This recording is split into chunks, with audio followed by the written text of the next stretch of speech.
দর্শক, আমরা এই মুহূর্তে আছি সাতক্ষীরার আশাশুনি ও শ্যামনগরের কাশিমারি ইউনিয়নের মধ্যবর্তী ঘোলা ত্রিমোহনী এলাকায়। এখানে আপনারা দেখতে পাচ্ছেন যে একটা ঘাট আছে। এই ঘাটে যদি একজন ব্যক্তি তার মোটরসাইকেল নিয়ে পারাপার হয়, তাহলে ওই পাশে যে টোল আদায় করছেন একজন ব্যক্তি, আসলে নাম জানি না, আমি যদি দেখাই, এইখানে যিনি টোল আদায় করছেন তিনি 20 টাকা নিচ্ছেন। এরপর যখন এই নৌকায় করে কোনো মোটরসাইকেল, অর্থাৎ এই যে মোটরসাইকেল যদি পার হয়, তাহলে এখানে আসার পরে আবার এই নৌকার যারা মাঝি আছেন তাদেরকে 20 টাকা করে দিতে হচ্ছে।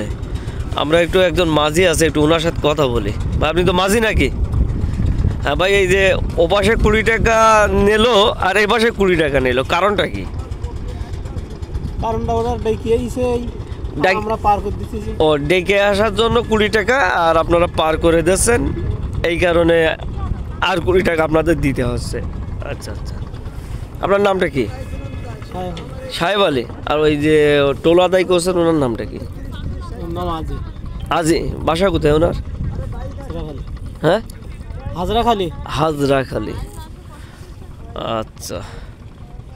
আর এই একজন মানুষ যদি পারাপার হয়, তাহলে তার কি সিস্টেমে টোল দিতে হচ্ছে?